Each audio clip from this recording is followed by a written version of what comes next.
యతో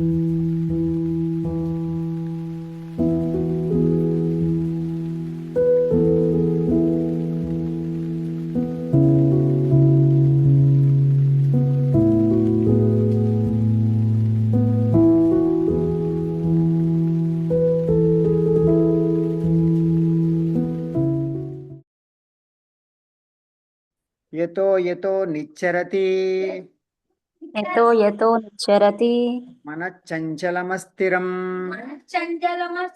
మనశ్చంచలమస్థిరం తతస్తతో నియమ్యైతత్ తతస్తతో నియమ్యతే తత్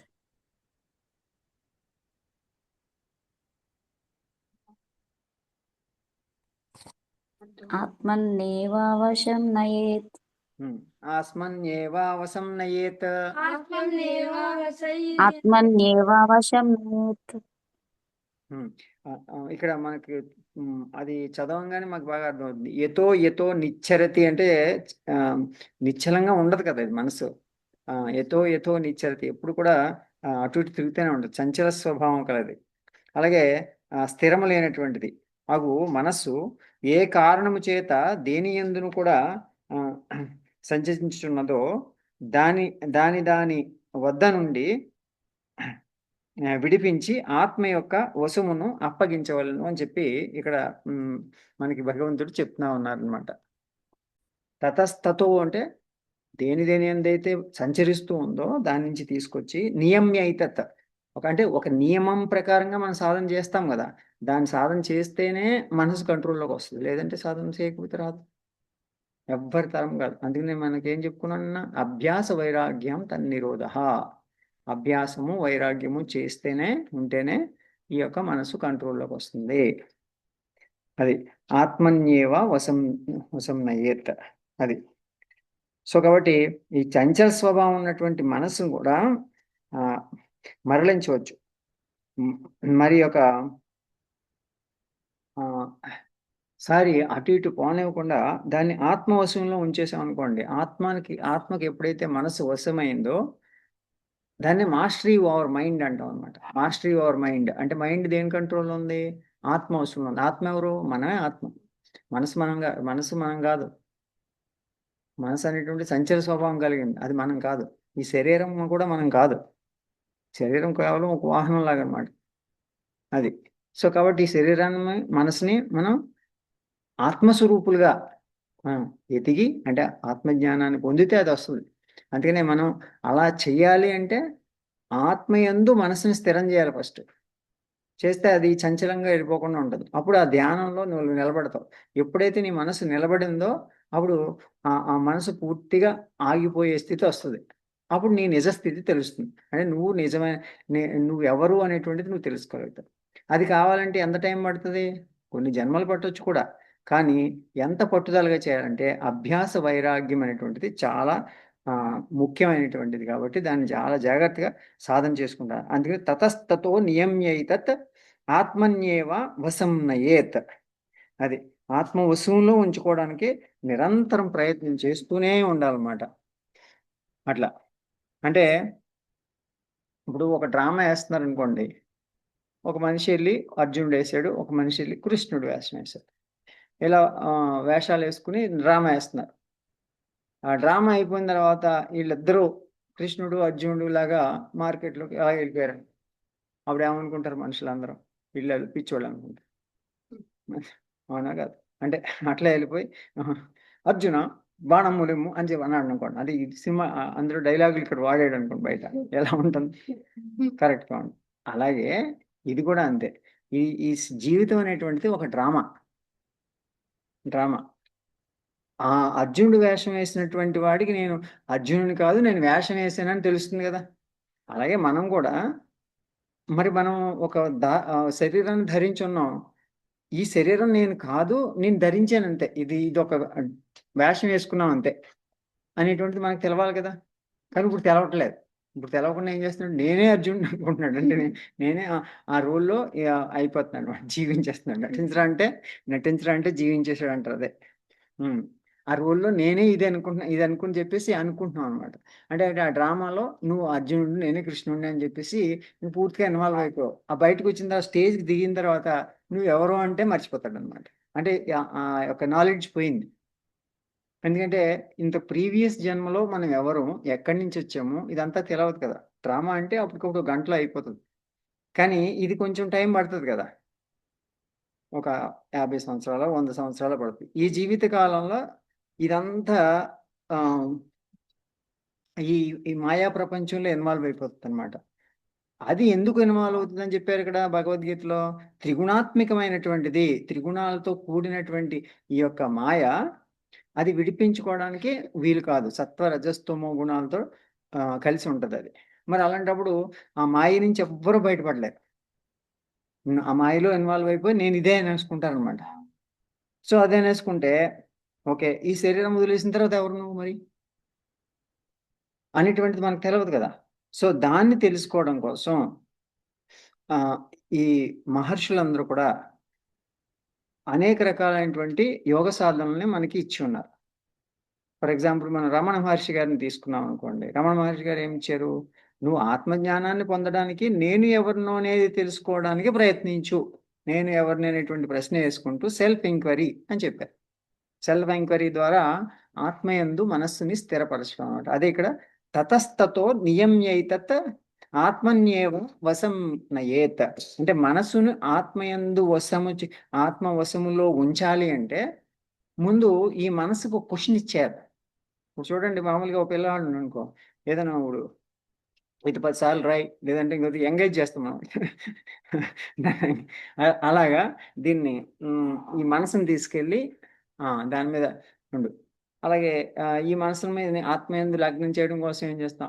ఆత్మ అంటే ఏమిటో తెలవదు కాబట్టి శ్వాస మీద ధ్యాస పెట్టడమో, ఓంకారం ధ్యానం చేయడమో, ఇంకొక హ్మ్, రామనామం చేయడమో, ఇంకొక ఏదో విధమైనటువంటి సాధన తీసుకొని ఒక ధ్యాన పద్ధతిలో మనం వెళ్తాం. మరి అలాంటి ఎన్ని ధ్యాన పద్ధతులున్నాయి? హ్మ్.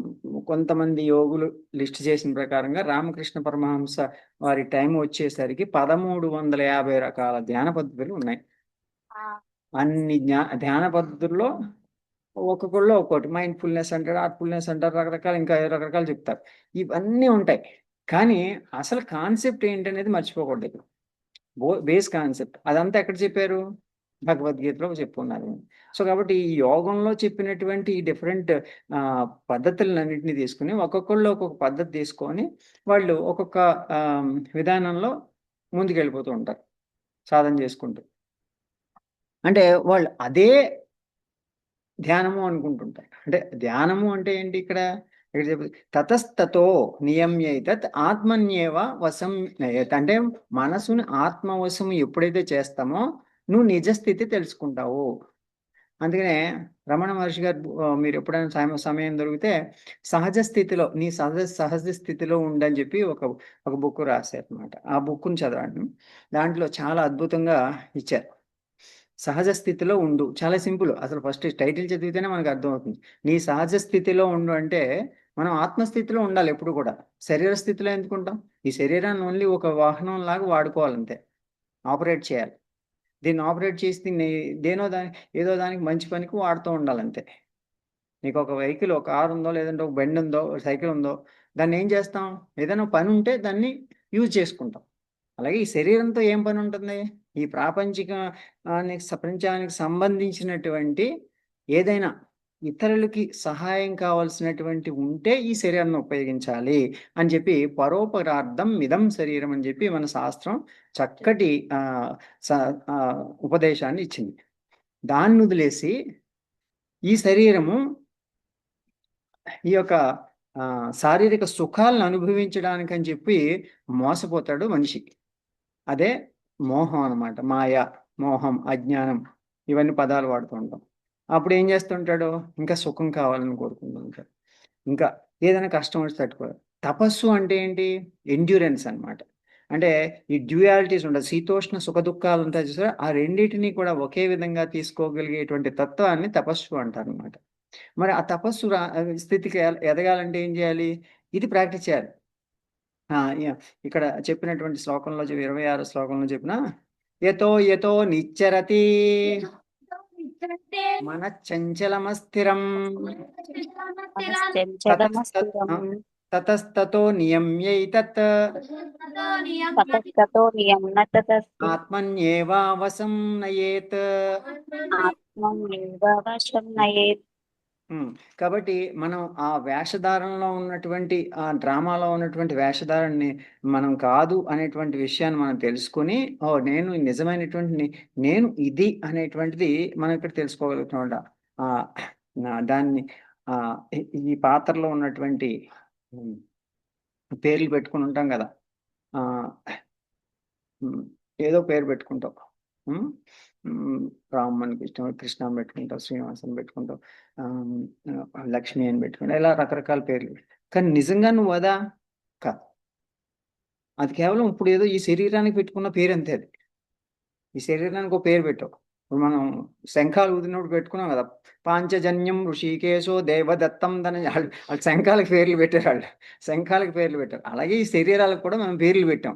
మళ్ళీ ఈ శరీరాలను ఐడెంటిఫై చేయాలి కాబట్టి అట్లా మనం చూడండి. ఇప్పుడు ఏవైనా కొన్ని వస్తువులు ఉన్నాయనుకోండి, దానికి ఒక్కొక్కటి ఒక నేమింగ్ కన్వెన్షన్ ఇస్తాం కదా, అలా ఒక నేమింగ్ కన్వెన్షన్లా దీనికి కూడా పేర్లు పెట్టాం. కానీ ఆ శరీరం, ఆ పేరు పెట్టినటువంటిది నువ్వు కాదు. ఆ పేరు పెట్టినటువంటిది ఆ శరీరం అంతే, అంతవరకునే. సో కానీ అందరికీ ఉన్నటువంటి ఇక్కడ ఇక్కడ అర్థం చేసుకోవాల్సింది ఏంటంటే, ఆత్మ సంయమ యోగంలో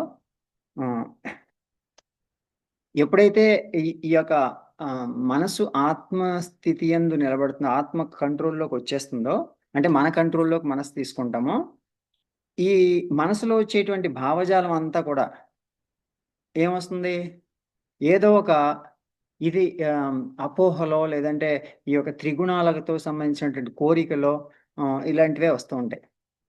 అవన్నిటినీ కూడా అదుపులోకి వచ్చేస్తాయి కంప్లీట్‌గా. అందుకనే ఇక్కడ ఆ తర్వాత 29వ శ్లోకంలో చెప్పినటువంటిది, అలా ఎవరైతే చేస్తారో సర్వభూతస్తమాత్మానం సర్వభూతానిదాత్మని ఈక్షతే యోగయుక్తాత్మా సర్వత్రా సమదర్శినః. ఎంత చక్కగా చెప్పారు ఇక్కడ.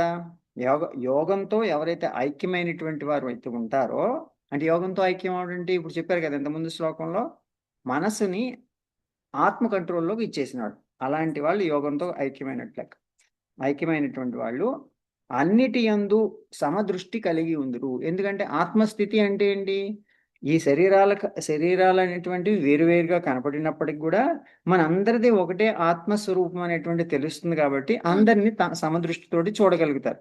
అదే శరీర భావంతో ఉన్నటువంటి వాళ్ళు చూడగలుగుతారా? లేదు, చూడలేరు. ఎందుకంటే ఇది శరీరం నేను అనుకుంటున్నావు, ఆ శరీరం నువ్వు అనుకుంటున్నావు. అందుకని చెప్పి అలా చూడలేం. అందుకని చెప్పి సర్వభూత తమాత్మానం, ఈ అన్ని జీవరాశుల్లో ఉన్నటువంటి ఆత్మ ఒకటే అనేటువంటి తెలుస్తుంది. అందుకని తనను అన్ని ప్రాణులను తనలోను చూసుకోగలిగినటువంటి స్థితి మనకి ఏర్పడుతుందంటే ఎప్పుడు, అలాంటి యోగంలో ఉన్నప్పుడు అనమాట. నిజంగా యోగ సాధన అంటే అదనమాట. యాక్చువల్గా యోగ సాధన అంటే ఇప్పుడు అందరూ చాలా మంది అనుకునేది ఏంటి, ఆసనాలు వేయడం, ప్రాణాయామాలు చేయడం, అదొకటి అనుకుంటుంటారు.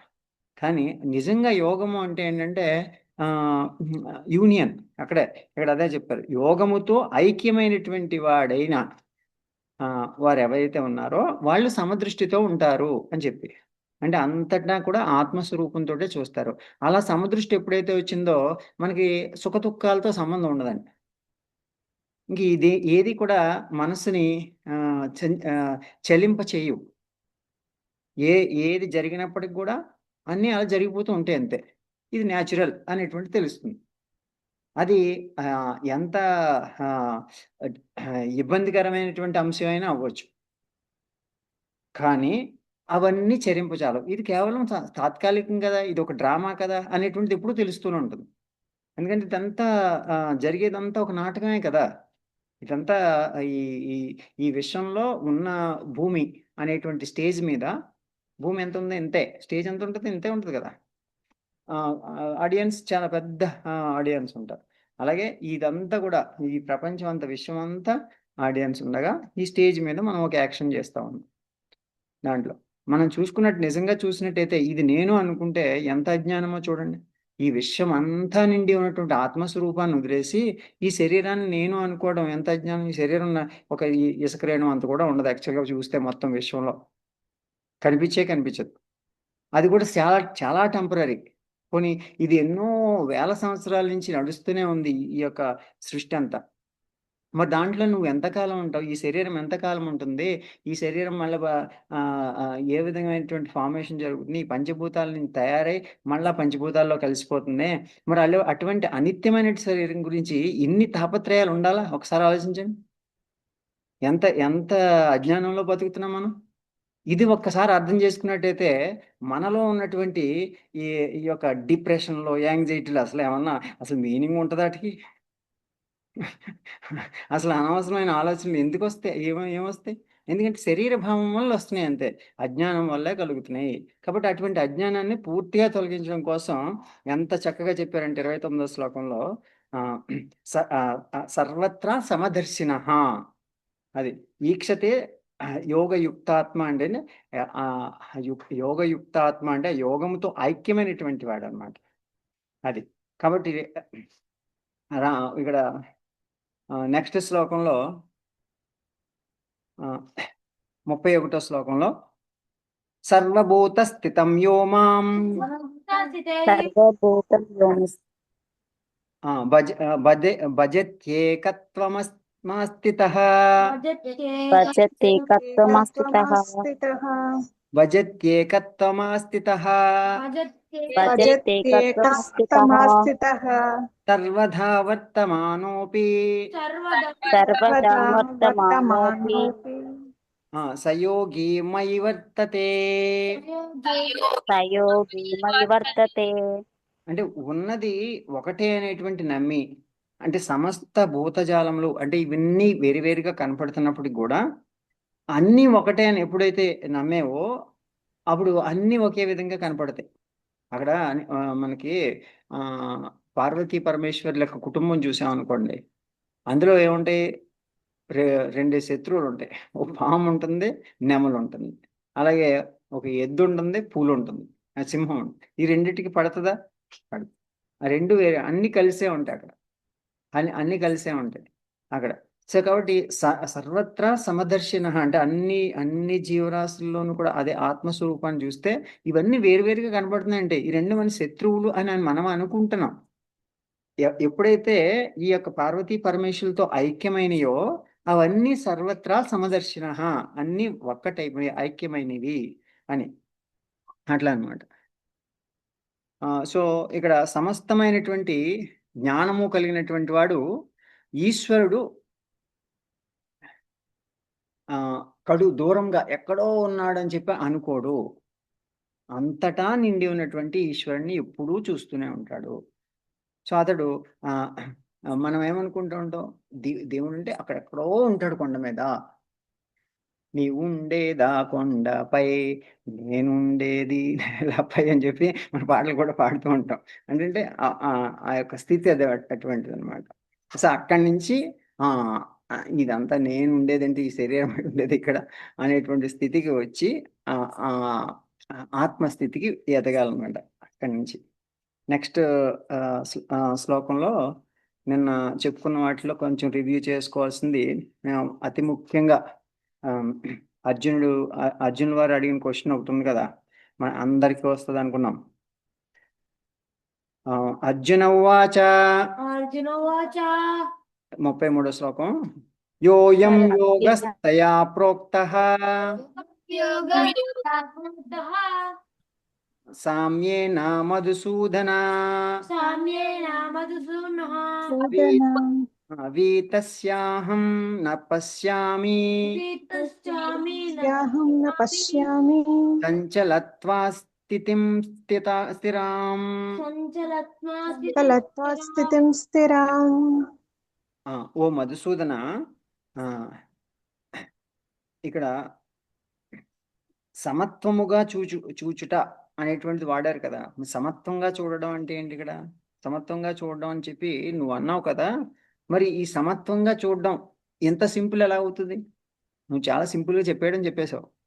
అంతా సర్వత్రా సమదర్శన అన్నాం, ఇదంతా ఆత్మస్వరూపం అన్నాం, ఈ శరీరం అనేటువంటిది కేవలం తాత్కాలికం. ఓకే, ఇదంతా బాగానే ఉంది. మరి సర్వత్రా సమదర్శన అని చెప్పావు కదా శ్రీకృష్ణ పరమాత్మ.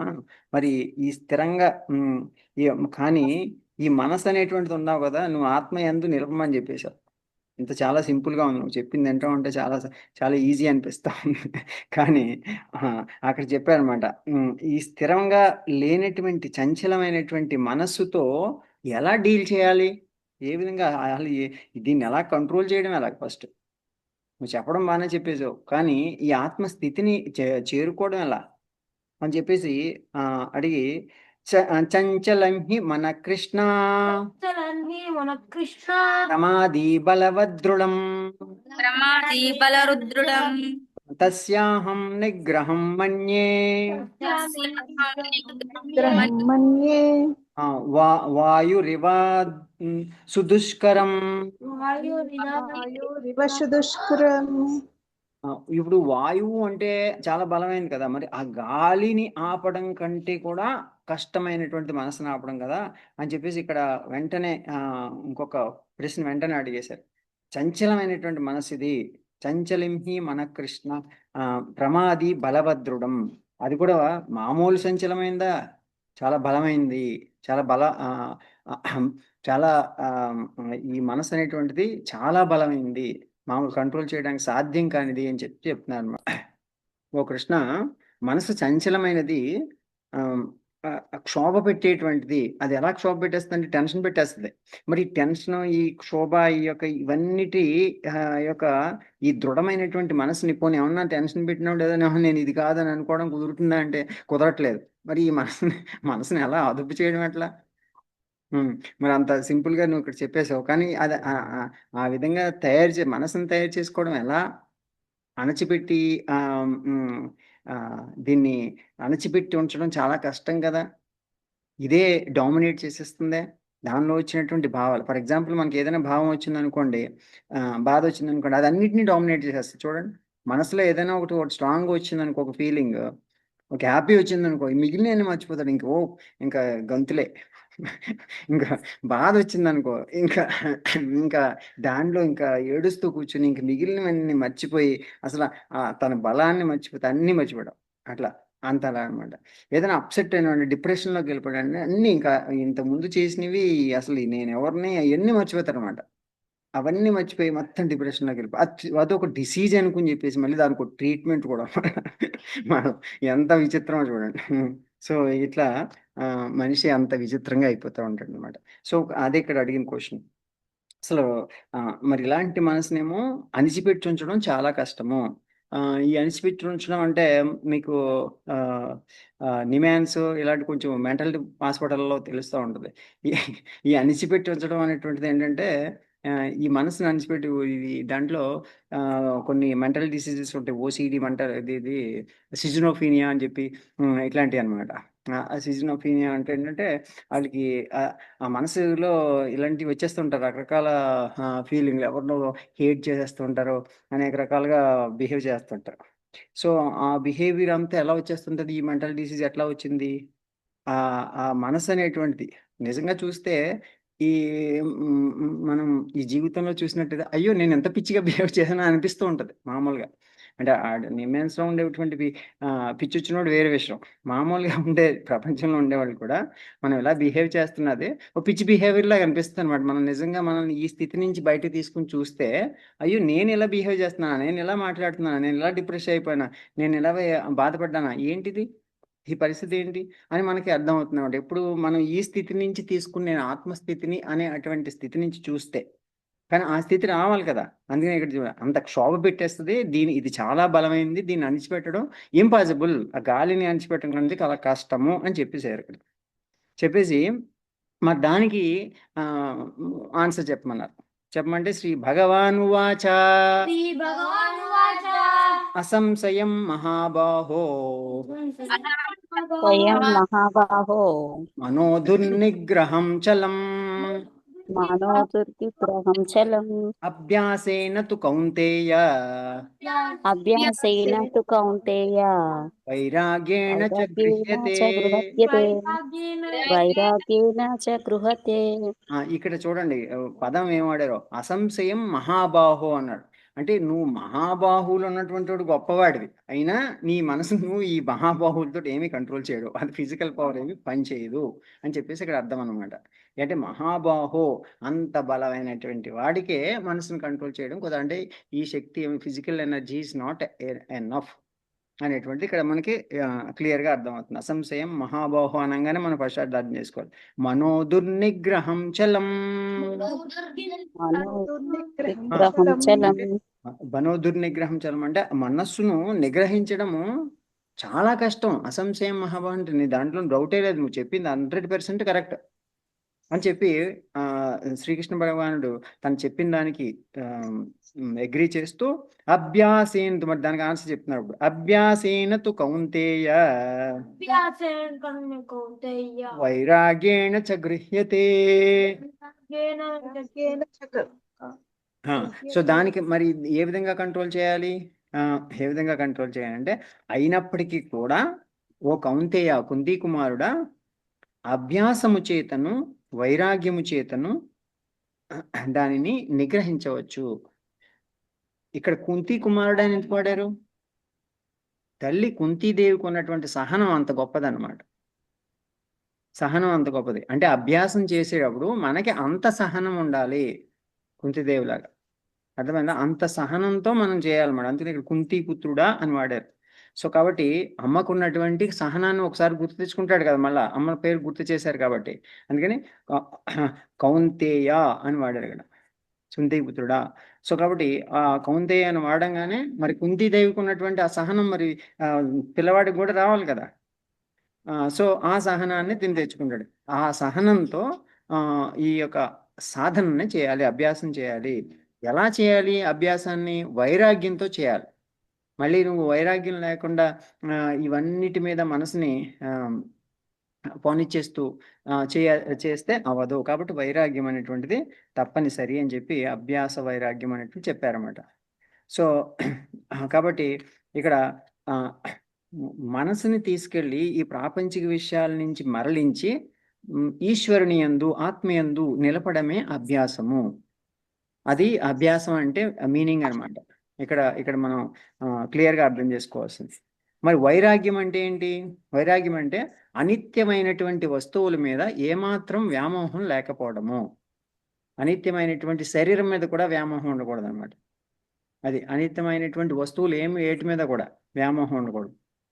అలాంటి స్థితి మనం ఉండాలి. అంటే సాధకులుగా మనం యోగా చేస్తున్నాం అంటాం కదా, యోగా చేస్తున్నాం అంటే యోగ సాధకులకి ఉండాల్సినటువంటి ముఖ్యమైనటువంటి లక్షణం ఏంటంటే ఇది అభ్యాసం, వైరాగ్యం.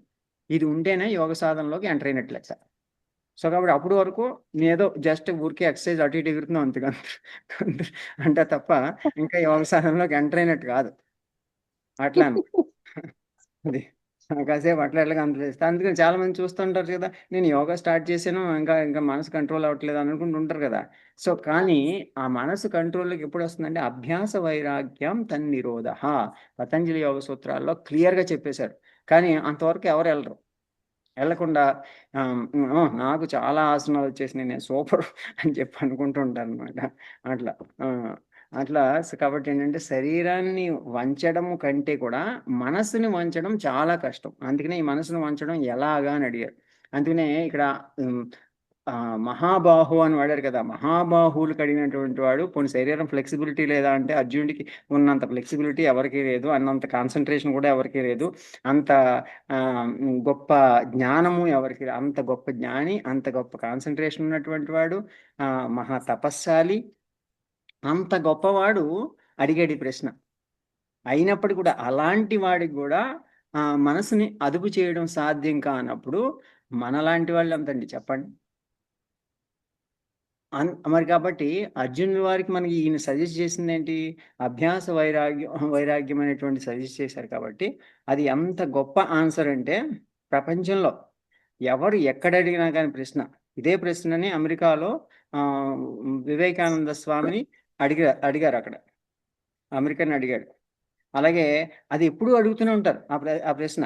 అలాగే శ్రీరామచంద్రుడు పోనీ ఇది ద్వాపర యుగంలో ఈ కథ జరిగింది. కానీ త్రేతాయుగంలో శ్రీరామచంద్రుడికి చాలా బాగా వైరాగ్యం వచ్చేసింది. చాలా దారుణమైన స్థితికి వెళ్ళిపోయాడు. 14 సంవత్సరాలప్పుడు ఇది ఏంటి అనేటువంటి ఆలోచనలోకి వెళ్ళిపోయాడు. అప్పుడు దశరథ మహారాజు కంగారు పడిపోయాడు. ఏంటి రాముడు ఇట్లానే అయిపోయాడేటి అని చెప్పేసి అప్పుడు ఈ గురువు గారి దగ్గరికి తీసుకొచ్చి అసలు నీకున్న క్వశ్చన్స్ ఏంటో అడగమని చెప్పేసి వాళ్ళిద్దరికి సంభాషణ జరిగింది. అదే యోగ వాసిష్టం అనమాట. అందులో యోగ వాసిష్టంలో ముఖ్యమైనటువంటి ప్రశ్న ఇదే, మనసుని ఎట్లా అదుపు చేయాలనుకుంటే. దాంట్లో కూడా మనసుని ఇలాగా కంట్రోల్ లేని మనసుని ఏ విధంగా అదుపు చేయాలని చెప్పి వశిష్ఠ మహర్షిని శ్రీరామచంద్రుడు అడిగితే అప్పుడు వశిష్ఠ మహర్షి చెప్పారన్నమాట, మన ప్రశమన ఉపాయ ఇది యోగ అని చెప్పి అక్కడ అది ఎలా చేయాలి, యోగానికి డెఫినేషన్ అని చెప్పుకుంటాం మనం. అది మన ప్రసన్నాన్ని చేయగలిగేది ఓన్లీ యోగమే. మరి అదేంటి ఏంటి?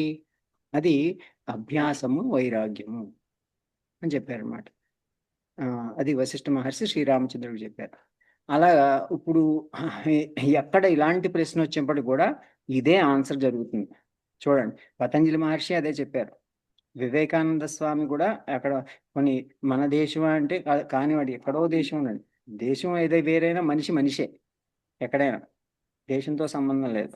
మనసు మనసే, ఎవరి మనసైనా ఒకటే. సో కాబట్టి ఆ మనసును అదుపు చేయడం ఎవరికైనా కష్టమే.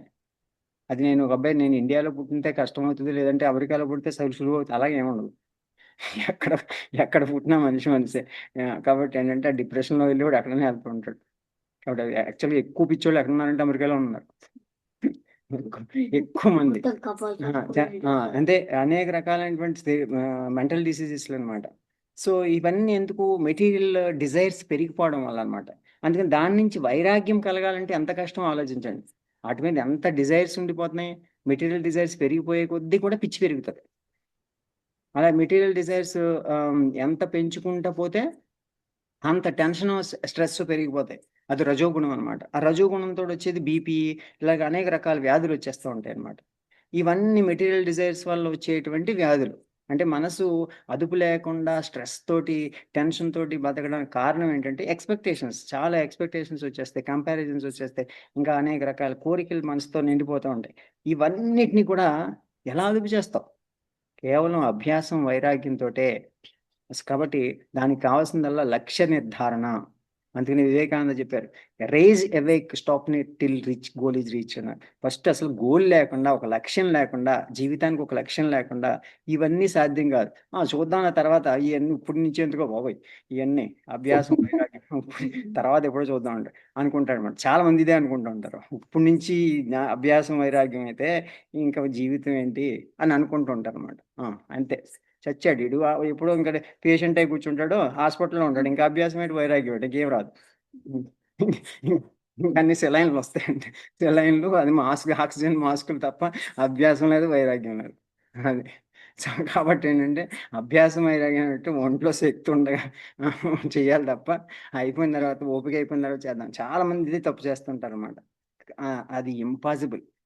ఎందుకంటే ఒక్కసారి శారీరక శక్తి అంతా వృధా చేసేసి ముసలతనం వచ్చేసి, అంటే శరీరం శిథిలం అయిపోయేటువంటి స్థితికి వస్తే కనుక ఈ అభ్యాసం చేయడం అనేటువంటిది ఇంపాసిబుల్, చాలా కష్టం. కానీ అందుకనే మనం ఎంత తొందరగా మొదలు పెడితే అంత మంచిదన్నమాట. అందుకని మనకి చిన్నప్పటి నుంచి కూడా ఈ యొక్క అభ్యాసం నేర్పించేవాడు. ఎందుకంటే మనసు ఎప్పుడైతే మాస్టరీ ఓవర్ మైండ్ జరిగిందో వాడు ఏదైనా సాధించగలుగుతాడు. అలా వాళ్ళు మాస్టర్స్ని తయారు చేయాలన్నమాట. అది తీసి పాడేయడం వల్ల అప్పటి వరకు అలాగే ఉండదు. బ్రిటిష్ వాళ్ళు వచ్చే వరకు ఆ బ్రిటిష్ వాళ్ళు చూసి వీళ్ళందరూ మాస్టర్స్, వాళ్ళు దానికి ఏటికో లొంగరో ఏమి, మనం ఏమి లంచాలు ఇచ్చి వాళ్ళు ఏమి కరిగించలేము, కాబట్టి ఎడ్యుకేషన్ సిస్టమ్ మార్చేద్దామని మార్చేసి యోగాని తీసేశారు ఫస్ట్. దీనిలోంచి యోగా, భగవద్గీత తీసేసరికి ఈ అభ్యాసం లేదు, వైరాగ్యం లేదు, ఇవన్నీ పోయినాయి. కేవలం ఎలక్ట్రీషియన్, ప్లంబరు ఇలాంటివే ఈ సర్వెంట్ల కింద తయారు చేశారన్నమాట. అంతే, అంతవరకునే. నువ్వు ఉద్యోగం చేసుకో, ఈ సంపాదించుకో, అంతే, ఇదే నీ జీవితం అని చెప్పారు. అదే నిజం అనుకున్నాడు వీడు. ఆ మాయలో పడుకుని ఇంకా ఇవన్నీ మెకాల ఎడ్యుకేషన్ వచ్చింది. ఇంక మొత్తం మన ఈ సాధన అంతా పోయింది, ఈ మాస్టరీ వారి మైండ్ పోయింది, అందరు పిచ్చి ఆసుపత్రులు పెరిగిపోయినాయి. దెబ్బతో దెబ్బతో ఎన్ని పిచ్చి ఆసుపత్రులు అండి అందులో. ఎర్రగడ్డ అనుకునేవాళ్ళు ఇంతకుముందు, ఇప్పుడు ఇంకెక్కడో ఈదికి ఒకటి వస్తుంది అంతే. అన్ని చోట్ల ఇదే మెంటల్ డిసీజెస్ పెరిగిపోయాయి బాగా. అట్లా అంటే ఇప్పుడు చెప్పాలంటే ప్రతి ఇంట్లోనూ కూడా తెలియకుండా పిచ్చోళ్ళు ఉన్నారు. మీరు మీరు మీకు తెలుసో లేదో మరి, చాలా మంది నిజంగా తెలియకుండానే ఉంటారన్నమాట. సో కానీ ఏంటంటే వాళ్ళకి తెలవదు వాళ్ళు పిచ్చోడు అనే విషయం. ఇది అంటే ఈ పిచ్చిలో పడి అసలు ఆ మనిషిని ఒక ప్రేమ, ఒక తత్వము, ఒక భక్తి, ఇవన్నీ పూర్తిగా మర్చిపోతారన్నమాట.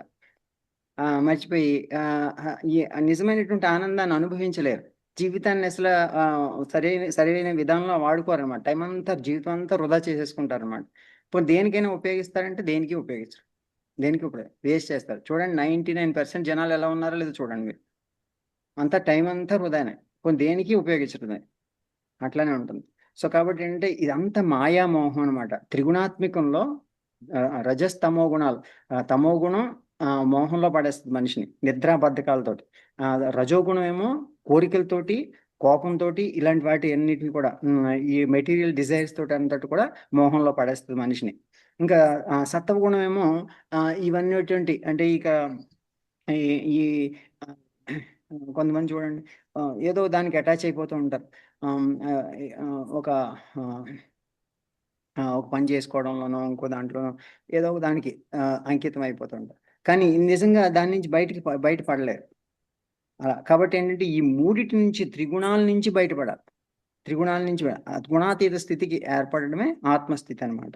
సో ఆ స్థితికి వెళ్ళాలంటే ఎంత సాధన చేయాలి? తమో గుణాన్ని వదిలేయాలి ఫస్ట్, తర్వాత రజోగుణాన్ని వదలాలి, సత్వగుణంలో ఉండాలన్నమాట.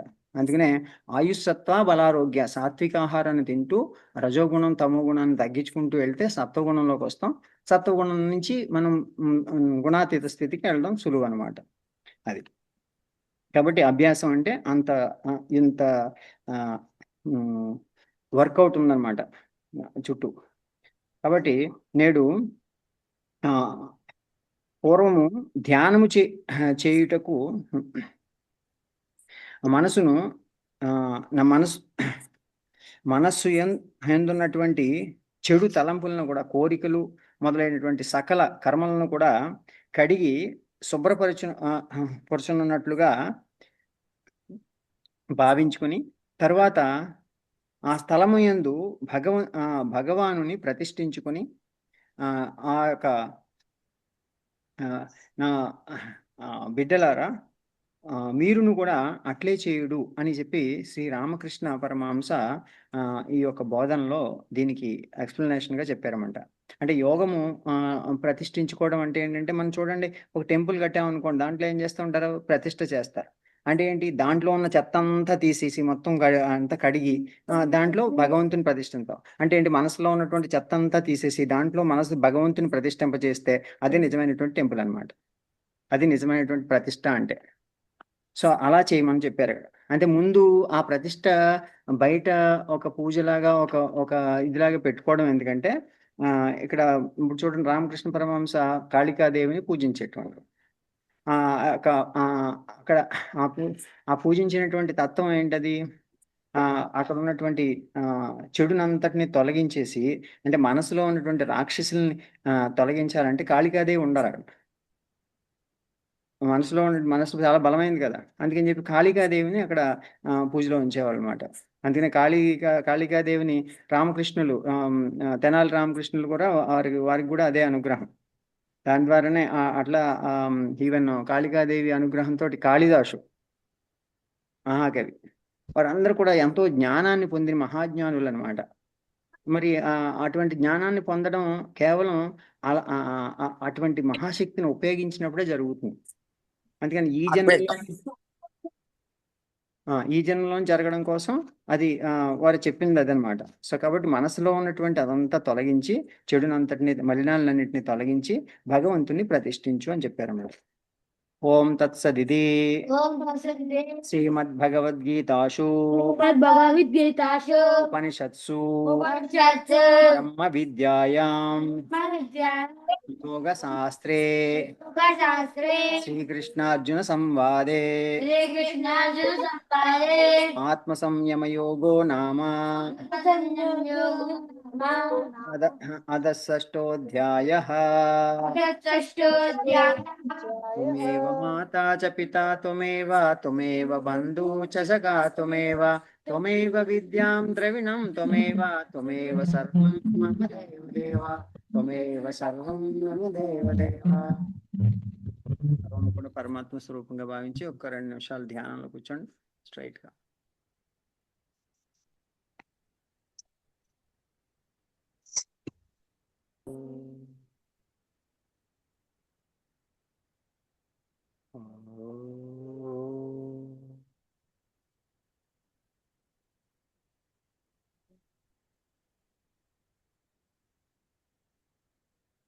వసుదేవసుతం దేవం కంసచానూరమర్దనం దేవకీ పరమానందం కృష్ణం వందే జగద్గురుం ఓం శాంతి శాంతి శాంతి. లోకా సమస్తా సుఖినో భవంతు, సర్వే జనా సుఖినో భవంతు. కాయేన వాచా మనసేంద్రియా బుద్ధ్యాత్మా భక్త స్వభావాత్ కరోమి యద్యత్ సకలం పరస్మై నారాయణాయ సమర్పయామి. ఓం తత్సత్. సర్వం శ్రీకృష్ణార్పణమస్తు. ఈశ్వర ప్రణామం చేసి గంటకి పట్టి